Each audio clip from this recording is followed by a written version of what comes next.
killer in a war. Don't get what they do for. Well, no, I didn't want to escape the piano. I don't love the piano. I feel like there are other, piano playing artists out there who really love their pianos. And I look at my piano as a tool. I don't like playing it. I don't like practicing it, but I like what it can do. But I don't consider myself a piano player. I play the piano, but I don't identify as a piano player. And with this record, I wrote these songs, and then I did what the songs kind of needed. And it was different with every song.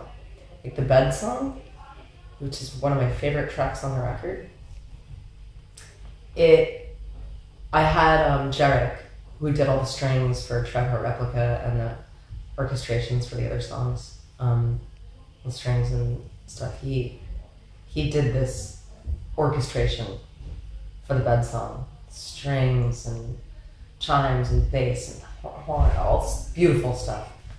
And I listened to it. I listened to like the mix, and I cut everything. It's just like it's a piano song. It just works better.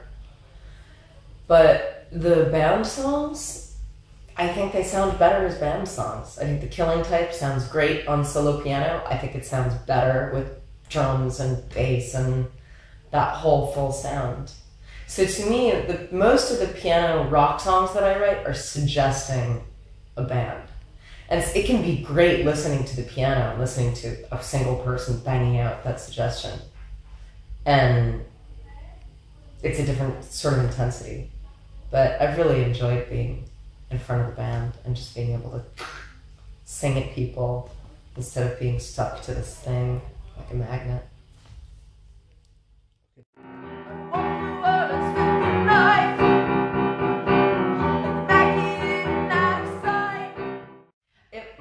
It more just happens to be that way. It's the same thing I was just saying about the songs kind of appeared and then they asked for things.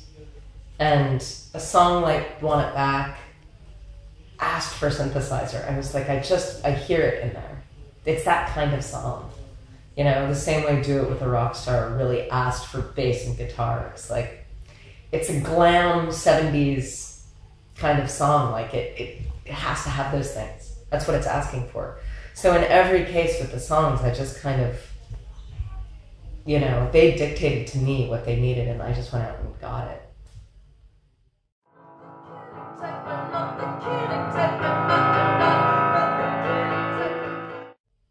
I can't remember.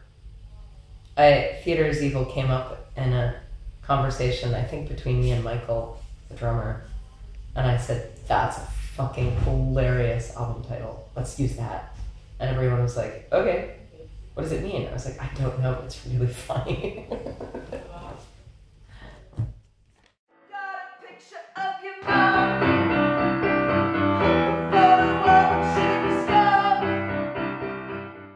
It started with Michael, the drummer, who's my ex-boyfriend, and he and I originally met and wanted to do theater collaboration, but then we ended up having a relationship collaboration.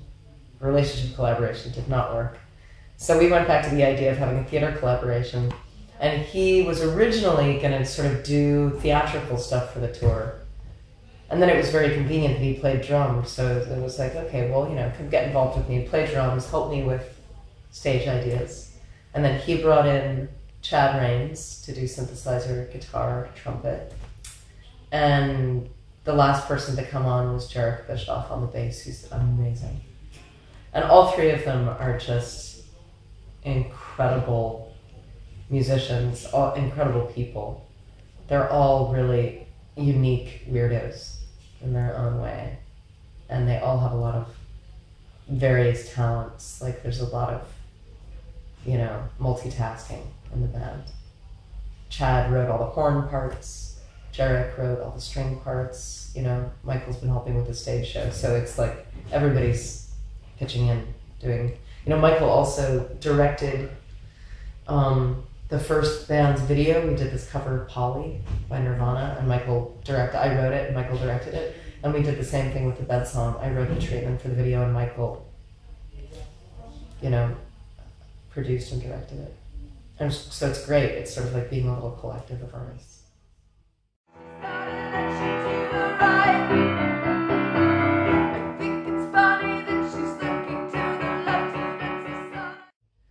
Yeah, it's sort of a weird soup of ingredients, because there's definitely a lot of really specific me, my life,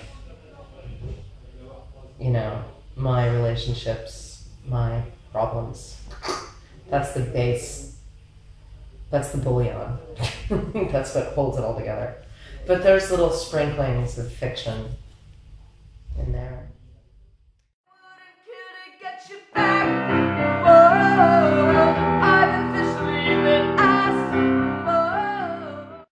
Oh yeah, really different from the first solo one. Yeah, the solo record, Who Killed Amanda Palmer, took me a year to record. Because it was like this studio, and then this studio, and then a pause, and a break, and another studio, and switching producers, and then going back, and it was just like long, piecemeal, a little bit at a time. And this record was made in 5 weeks. Like, I knew what I wanted, I planned it, and then I went in and I punched it in the face and I got it. So a really different kind of process. And also, this process was with a band and with a really full-time dedicated producer-engineer, which the last one didn't have either. John Congleton produced the record and he killed it. He was the perfect producer. And he heard my songs and he was like, oh, yeah, I know what you're doing there. And I was like, you know what I'm doing there, right? Synthesizers. He was like, yep, synthesizers. Guitars, yep, guitars. Like, he just spoke the language of the songs. He knew exactly where I was headed, because he is the same musical DNA, grown up on the same bands and the same era of music, for the same age.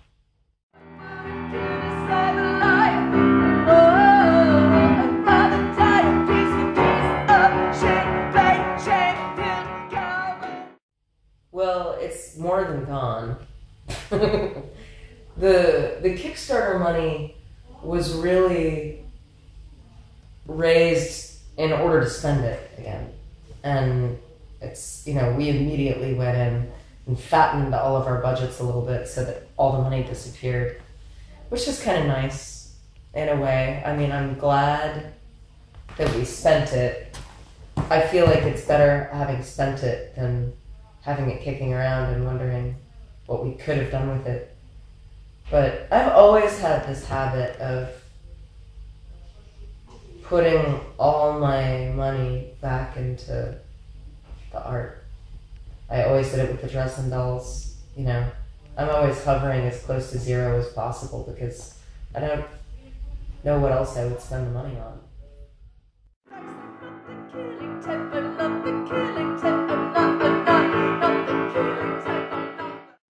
No. Not a bit. Everyone is asking me that question, and I think instead of answering it, I'll tell you what it's like. It's like someone asking you why you love your wife. It's like, what do you say? It's a long, complicated relationship that just makes sense. And is sometimes good and sometimes bad, but it's a committed relationship. I have a committed relationship with my fans, and they know it, and I know it, and we share our lives, we share our time, we share our resources, we share our stories, our information, our links, our projects, and it's not anything you can manufacture. It just exists. Like a good relationship. You can't go to the store and buy a best friend. You have to make it and build it over time. And, you know, I'm lucky because it's the part of the job that I really like. I really like talking to people. I really am interested in people. I like hugging them. I like looking at their art. I like being with them. You know, I'm more interested in people than I'm interested in music. And not ashamed to admit it. And I think I make music so I can be with people. Because it makes it easier. It gives me a great excuse to hang out with people. I would kill to make you feel, to make you simple. I think crowdfunding and things like Kickstarter will be one of many options for artists. And for me, right now, at this point in my career, it was a great option. And I can't imagine in the future that I won't be going directly to my fans, to sell them things, to ask them for things, to connect with them. There kind of is no better way. It's like the end of the line. Once it's just you and your audience, you can't get closer than that. You go past them. You'd be alone again. So, you know, crowdfunding and Kickstarter, to me, they don't seem like fads. They just look like tools to facilitate the last step, which is me and you. I make music. You help me live so that I can make music. It doesn't get simpler than that. It can't. And the tools might change. You know, crowdfunding might change, Kickstarter might change. You know, looking at the course of history, inevitably it will change. But the connection between two human beings can only get so close, and we've hit it, at least.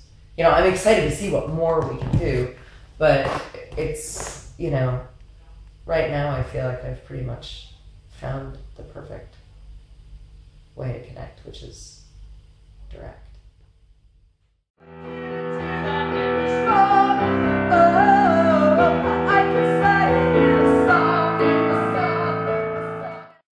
I'm not afraid of nudity. Nope. I mean, I'm wearing clothes right now, but that's just because you might be afraid of nudity. They might be afraid of nudity. There might be someone looking in the window who's afraid of nudity. You have to be thinking about that. Yeah, nudity is really powerful. It's a powerful concept, it's a powerful tool. You know, I genuinely like being naked. Mostly because I hate being told what to do. And I feel like, you know, if it's hot out especially, wearing clothes just feels like it's like I'm wearing a contradiction. So when I'm at home alone in the heat, I'm never clothed. I just walk around naked all the time. And if you come into my house, you just have to deal with it. If I can tell you're uncomfortable, I'll put on a robe. But if you're not, I'll just stand there and talk to you naked, because I can't be bothered. Okay, this is fine with me. Now I'm saying it so, even if you never hear the song, somebody else will know. Well, punk cabaret was a good name for the Dresden Dolls, good like genre to call us, and we called ourselves punk cabaret. But it's also sort of philosophy, just like punk is sort of an ongoing philosophy, and you know, its meaning changes over time. But to me, the idea of punk cabaret is this, you know, fusion of the punk where you are like totally authentic. You know, there's nothing superficial or fake about your music and your process and your connection with your fans and your people. And, you know, you're speaking your truth, and that is you know, and letting nobody influence you or tell you what to do. That is punk. And punk can be anything. It can be rap, it can be classical, it can be blues, it can be fucking... Punk rock is one of those things where you can't really define it, but you fucking know it when you see it, when someone is being punk rock and they're just using their art to, you know, get their point across. That is punk rock. Usually it's loud. And the cabaret is the party, is this beautiful romantic fantasy we all have of being in the perfect bar at the perfect time where everyone is crazed and artistic and beautiful and running around naked, probably wearing a feather boa, dressed in drag. And, you know, the cabaret is the theater, the crazed theater side of it. So, you know, punk cabaret sandwich is what I always wanted to eat. I'm saying it now, I'm saying it, so even if you never hear the song, somebody else Oh, the reality isn't very dramatic. The reality is that Steve Albini, he wrote about this on the Electrical Audio Forum, which is like this really obscure, you know, forum for music people and engineers. And the press picked up on it. It's just a little mean. I felt a little bad for Steve Albini because he was just chatting with his friends and then his quote got taken and thrown into the world. And so he backtracked and said, oh, you know, like I didn't mean to call her an idiot. I didn't, you know, he was still like, well, I don't agree with what she's doing, but she's, you know, she's not an idiot. And then he came back again and, you know, it was, this whole thing was turning into a stupid controversy. So he came back again and was like, listen, like, everything is cool. Steve Albini, I was forced to give it some thought. Steve Albini has a really known aesthetic. And the aesthetic is minimal, no frills, DIY. Punk, minimal. You do not need this extra shit. Why is this here? You don't need it. Throw it away. Get rid of it. Blank. You know, really just immediate. My aesthetic is maximal DIY. Add more stuff, get more people, add more things, sew more things on, make it taller, make it bigger, make it crazier, you know, invite everybody over for pizza to build the fucking puppet show. And that's a very different aesthetic. Also punk, also very DIY. But instead of like, do it yourself, it's more like, do it with everybody. Anyone who wants to come can help build the ship. And I think that's the main place where we are kind of like opposite sides of the same coin. Because neither of us want to bother with the system. Both want to do it our own way and fucking be left alone and do it our own way. But his is reductive and mine is expansive. And, you know, Steve Albini is he's just a guy. He's a great producer. I love a lot of his records. I probably have only heard 2% of his records, but the 2% that I've heard are some of my favorites. PJ Ford. Mm-hmm. So, you know, people talk. Steve Albini is also known for being very opinionated. I'm flattered that he has an opinion about it. Things really change when people think you have money, or when you do have money. It really is, I think it's also really a product of this moment in time where artists are afraid, musicians are afraid, they don't know where the money's going to come from. And they look at someone like me rolling in it, you know, in their minds I'm like bathing in $100 bills. And it's upsetting because they haven't found their own path to success or to even just capitalizing on the fact that they've got a great talent, but no one wants to pay them for it. I understand that frustration. It's a pretty fucking classic musician frustration, to be really passionate and really talented and wonder who's gonna pay you, who's gonna help you. And that's a big question right now. The record sales are down, you know, ticket sales in a lot of places are down, and the market is glutted, and venues are closing, and things are sucking. And all that anger had to go somewhere, and I think a bunch of it hit me in the face. But it didn't bother me too much, because I know who I am, and my fans know who I am. And for the public who doesn't know who I am and got a quick look at me and didn't understand the real plot, it's a loss, but it doesn't stop me from doing anything. It doesn't stop me from continuing on. It doesn't stop anyone from coming to my shows. It doesn't stop people from understanding me. So I think it's okay.